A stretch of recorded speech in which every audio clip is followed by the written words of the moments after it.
What's up, guys? This week so far, once again, bringing us our SCP Foundation video. We look at SCP-783. There was a crooked man. Um, I know this could be something probably completely messed up.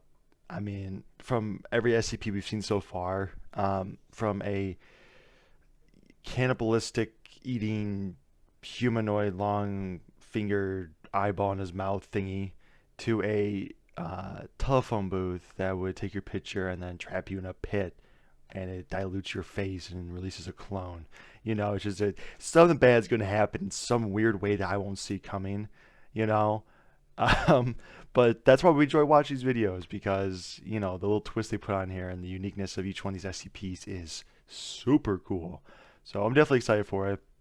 If you guys want to try the original video, it'll be in the description. Please check it out. Like I said, with every creator, without them taking the time to not only make an animation or make content, but just to put the information in a video that's easy for me to understand and to get that information very fluently is something very valuable because I want to know where to go, how to break down this information, and what it really means. So show them some love. Also, if you guys enjoy my content, if you guys enjoy my reactions, please hit the like and subscribe. Let's get to it. A kindly-looking old woman is carrying groceries into her home. When she closes the door, a crack forms in the wall, and a tile slides down off her roof, crashing to the ground and shattering. Okay. The next day, the local builder seems confused. He just fixed a similar problem a week ago at another house, and another the week before that. He'll patch this crack just like he did before and repair the roof, but as he does so, he can't help but think he'll be at another house with the same problem soon. Old people are like this sometimes, though, breaking things on purpose to get someone to come visit them.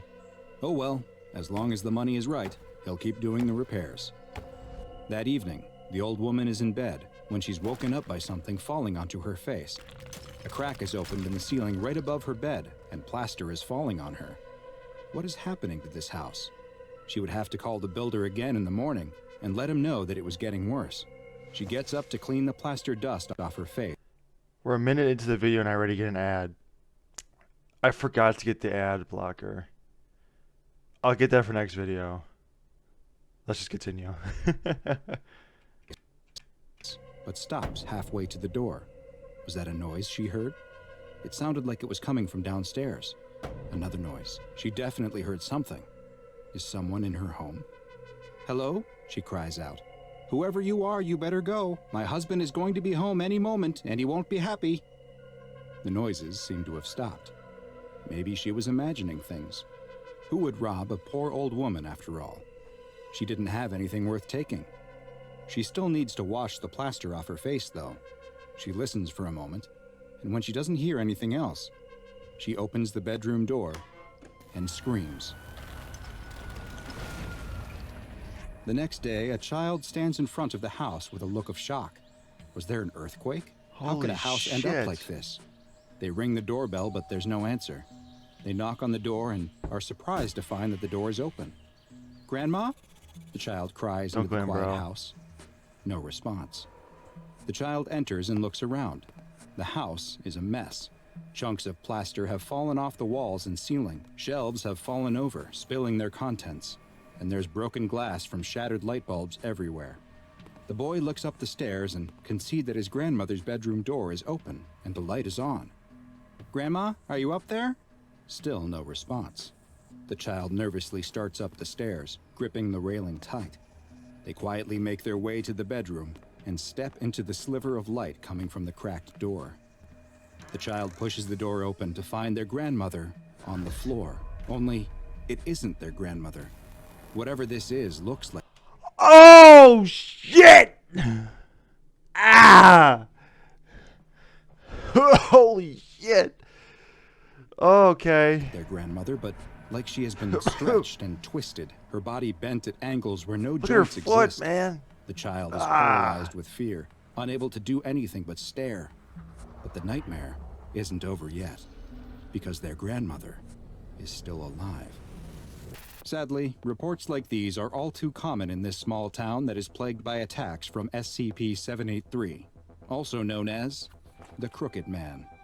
SCP-783 is an extremely dangerous anomalous creature that is currently plaguing the population of Tembe, a small rural village in Oxfordshire, England. Every 12 years during the fall and winter months, SCP-783 will engage in a period of hostile behavior that lasts for roughly 70 days, during which time it will target and attack people who are indoors and alone after sunset. Those targeted by SCP-783 will find that the building they are in rapidly deteriorates, causing damage and creating structural integrity issues. These often appear as cracks on the outside of the building that lead to the buildings taking on a crooked appearance. Unfortunately, while the SCP Foundation is aware of both the location and the periods within which SCP-783 operates, it has so far been unable to prevent any attacks. Additionally, the Foundation has yet to be able to produce either an image or even a physical description of SCP-783 due to the effect it has on recording equipment. Cameras set up to capture the anomaly produce only distorted or corrupted footage, leaving its appearance a mystery. Victims targeted by SCP-783 meet a fate that is, in many ways, worse than death. Their bodies will experience extreme deformations, as their bones suffer dozens of fractures and are stretched and twisted in various unnatural directions. They are then healed by the rapid generation of cartilage and the growth of extra skin to cover the new elongated limbs, leaving the victims a malformed knot of gnarled extremities.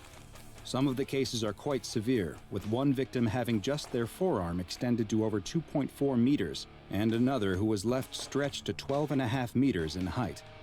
Despite the gruesome injuries suffered, the majority of victims are still alive following the attacks, though they will more often than not be left completely paralyzed, in a persistent vegetative state, or both.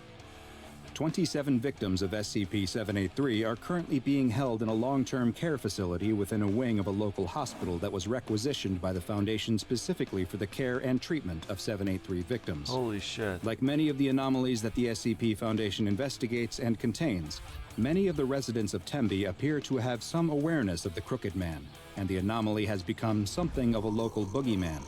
Researchers have even documented local school children singing a nursery rhyme that appears connected and may even explain the origins of the creature.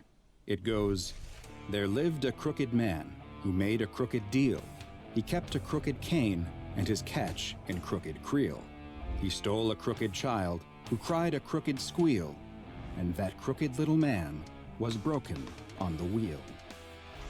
A month before a recent SCP-783 period of activity was to begin, a Class D personnel, D-209, was sent to live in a Foundation-owned home in the village. Later, bro. Audio and video recording equipment was set up throughout the house in case the D-Class was targeted, in the hopes that some information could be gleaned should something take place. 43 days after he began living in the house, something finally did. One evening while in bed reading a book, D-209 heard noises on the ground floor of the home. Cameras on the first floor experienced corruption and showed only a distortion moving through the house. That's scary as shit, bro. When D-209 attempted to leave the bedroom and escape the home, they immediately encountered SCP-783. During a period of time that lasted roughly 5 hours, their bones were broken numerous times 5 and hours reset over and over, leaving D-209 a twisted mass of flesh and bone. Strangely, at the exact same time that D-209 was being attacked, all 27 of the living prior SCP-783 victims in the hospital experienced violent seizures, despite most of them having been declared functionally brain dead and the rest being totally paralyzed. Also concurrent with the attack was a seismic event on the outskirts of town, and the details revealed by this event were both illuminating and extremely disturbing. Foundation personnel were dispatched to the site of the seismic activity to investigate and determine if it was connected to SCP-783 in any way.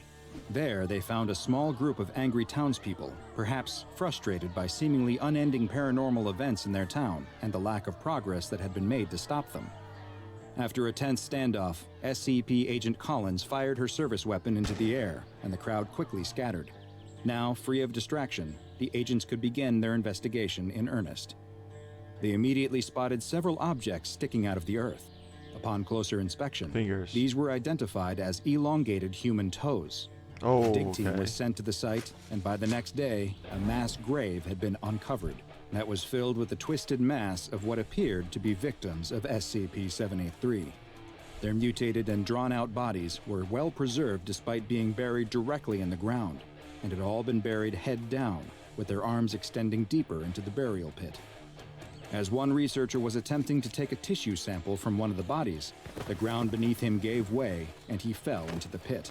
He landed on the tangled mass of limbs which shifted under his weight, and he disappeared into the pit beneath them. Agent Collins immediately found a length of rope, tied it to her waist, and climbed into the pit with instructions to the on-site team to pull her back up when she signaled. Agent Collins descended into the pit beneath the bodies, and after several minutes, she was extracted, though without the missing researcher. At debriefing, she described how she found an anomalous location under the ground beneath 783's victims' corpses, and she was so rattled by what she saw that she was granted a temporary leave of absence. The Foundation had to know more, and a D-Class personnel was quickly selected for exploration of the underground anomaly. D-2172 was equipped with audio and video recording equipment, along with several scientific measurement tools, as well as a firearm, and was lowered down into the pit via crane. Their wired tether to the surface would both send the information they collected back, as well as serve as their lifeline to the surface. As D-2172 was lowered past the mass of corpses into the darkness, they experienced a sense of vertigo, before it was realized that the anomalous effects extended to gravity as well, which had become reversed, and that they would need to start climbing up in order to descend further into the pit. What? They soon climbed out of the hole surrounded by the reaching, extended arms of corpses, and emerged into an open world with an overcast sky.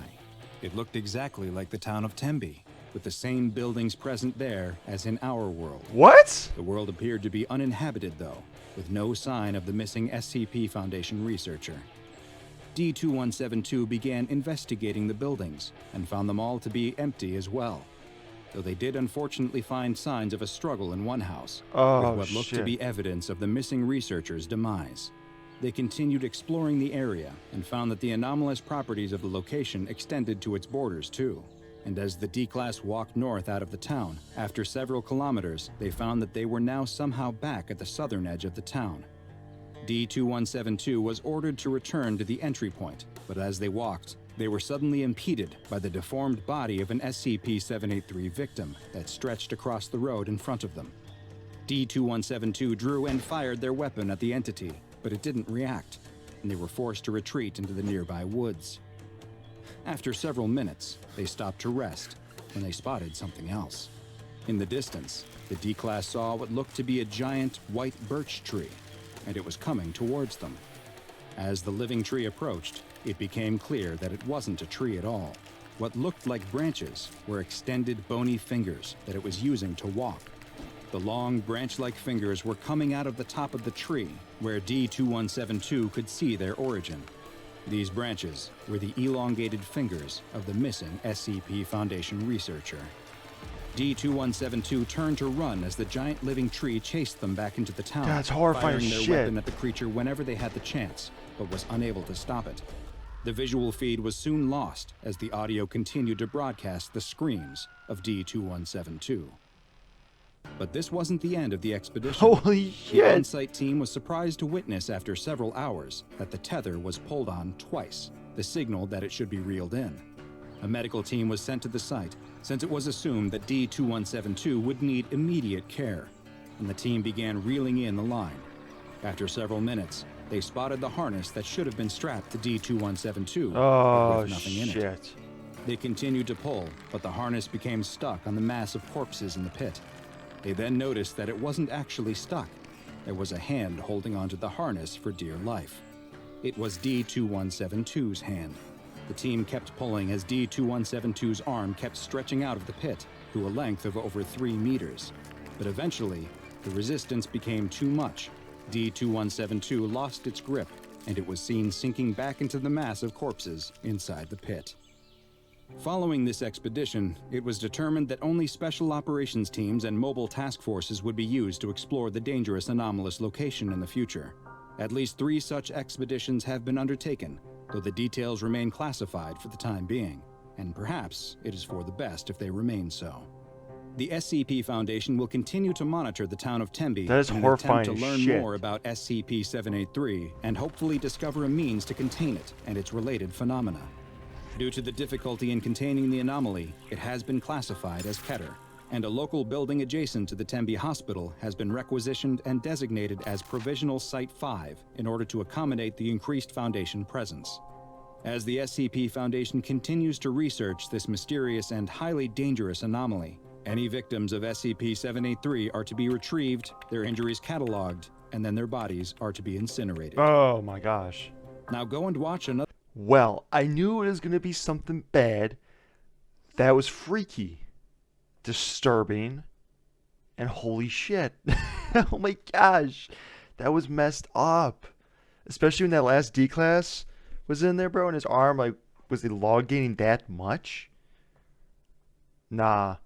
No, that is just disturbing. That is just completely, utterly disturbing. And you can't even, like, capture that SCP. It's like in a different world. Like, how does that even make sense? Like, I know these SCPs can do some freaky shit, you know? But it's in, like, it has a whole separate reality it's connected to just through a hole of just corpses. Like, that's just, what? Like, I don't know. I don't know. That was just absolutely crazy. If you guys have any more information about the SCP, put in the comments, because I want to know more about this one, because I am so intrigued and so confused. But I hope you guys enjoyed the video as much as I did. Again, the original video will be in the description. You guys want to check it out, I highly encourage it. You guys enjoy my action, you guys enjoy my content, please don't forget to like and subscribe. I'll see you guys in the next one. Take it easy.